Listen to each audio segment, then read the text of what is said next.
Hello everyone, আসসালামু আলাইকুম। আপনাদের সবাইকে আজকের নতুন একটা ভিডিও দেখার জন্য আবারও ওয়েলকাম জানাচ্ছি। আজকের ভিডিওতে থাকছে বাটার ছাড়া কীভাবে তেল দিয়ে খুব সুন্দরভাবে সুপার সফট একটা পাউন্ড কেক বাসাতে বানাবেন সেটার ভিডিও অ্যান্ড সকল টিপস অ্যান্ড ট্রিক্স। আশা করি এই ভিডিওটা দেখলে আপনাদের পাউন্ড কেকগুলো খুবই সুন্দর আর সফট হবে। আর দোকান থেকে কেক আপনাদেরকে কিনতে হবে না। তো দেখে নেওয়া যাক কীভাবে কেকটা আমরা তৈরি করব। তো প্রথমে হচ্ছে আমি একটা বাটি নিয়ে ছালিয়ে নিয়ে নিয়েছি। এর মধ্যে হচ্ছে 1 কাপ ময়দা নিয়ে নিচ্ছি, 1 চা চামচ বেকিং পাউডার। এখন হচ্ছে আমরা সব শুকনো উপকরণগুলো খুব ভালোভাবে চেলে তারপর হচ্ছে একটা হ্যান্ড উইক্স দিয়ে খুব ভালোভাবে মিশিয়ে এক সাইডে রেখে দেব।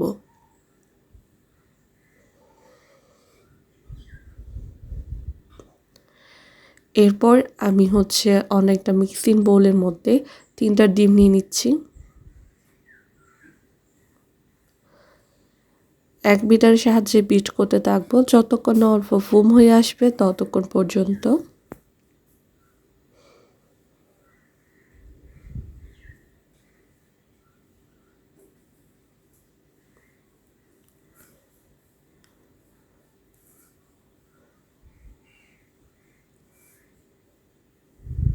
আমি হচ্ছে এখানে হাফ কাপ চিনি ইউজ করেছি। আপনারা আপনাদের টেস্ট অনুযায়ী চিনিটা বাড়িয়ে নিতে পারেন কিংবা কমিয়ে নিতে পারেন। চিনিটা আসলে অপশনাল। চিনিটা দেওয়ার পর আমি হচ্ছে এটাকে ভালোভাবে বিট করে নেব যতক্ষণ না এটা ফোমি আর সাদাটে হয়ে আসছে ততক্ষণ পর্যন্ত এটাকে আমি বিট করে নিব। এই তো দেখতে পাচ্ছেন এরকম সাদা আর ঠিক হয়ে যেতে হবে আমাদের ফোমটা। তারপর হচ্ছে আমি এখানে হাফ চা চামচ অরেঞ্জ ইমালশন, তারপর হচ্ছে কয়েক ফোঁটা ইয়েলো ফুড কালার দিয়ে দিয়েছি। তারপর হচ্ছে এখন এক বিটার সাহায্যে লো স্পিডে বিট করে নিব। এরপর হচ্ছে 1/3 কাপ সয়াবিন তেল দিয়ে নিচ্ছি।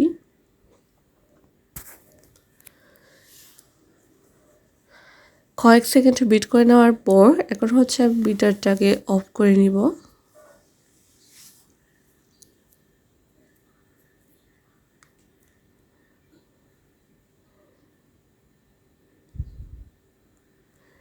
এরপর হচ্ছে আমরা আগে থেকে যে শুকনো উপকরণগুলো ছেলে রেখেছিলাম সেখান থেকে অল্প অল্প দিয়ে হ্যান্ড উইক্সের সাহায্যে আলতো হাতে মিশিয়ে নিতে হবে।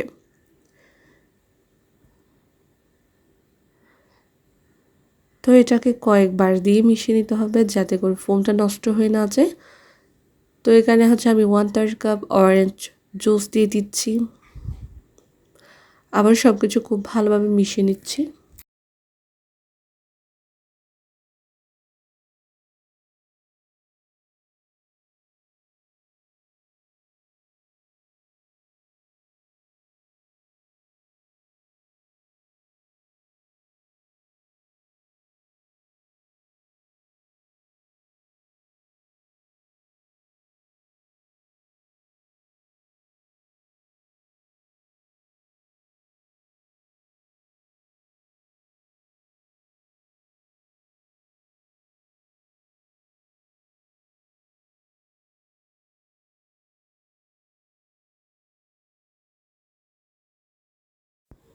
এই তো আমার মিশে নেওয়া হয়ে গেছে দেখতে পাচ্তেছেন।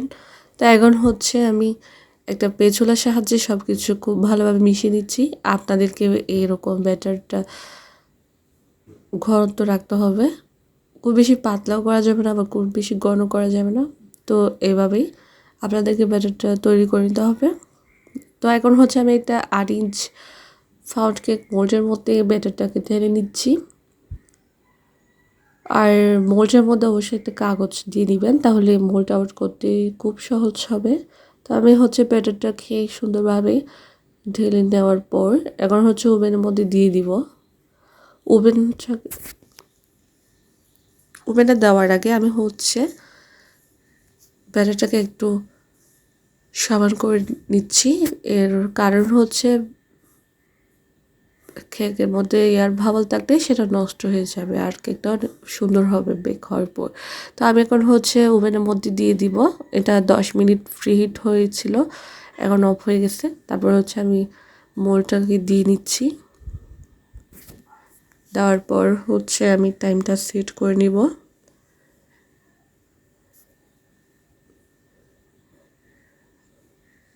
আমি হচ্ছে এটা 40 মিনিটের জন্য দিয়েছি। আপনারা আপনাদের ওভেনের তাপমাত্রা অনুযায়ী কম বা বেশি করে দিবেন। এক এক ওভেনের তাপমাত্রা এক এক রকম। তো আমার 40 মিনিট পর কেকটা সুন্দরভাবে বেক হয়ে গেছে, দেখতে পাচ্ছেন মাশাআল্লাহ। তো কেকটাকে আমি ঠান্ডা করে নিয়েছি, তারপর হচ্ছে এখন মোল্ডটা আউট করে নিব।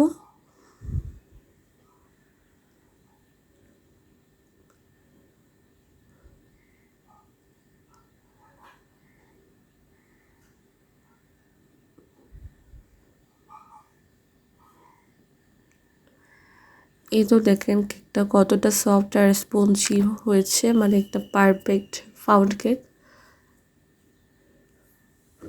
আমি যে টিপসগুলো দিয়েছি আপনাদেরকে, সেই সবগুলো টিপস ফলো করলে আপনাদের কেকটা অনেক বেশি সুন্দর হবে আর এরকম স্পঞ্জি হবে আর খেতেও অনেক বেশি ইয়াম্মি। তো অবশ্যই ট্রাই করবেন কেকটা। তারপর হচ্ছে আমি ব্রেড নাইফের সাহায্যে কেকটাকে সুন্দরভাবে কাট করে নিচ্ছি। এখানে হচ্ছে আমি 8 ইঞ্চ মোল্ডে কেকটাকে বেক করেছি।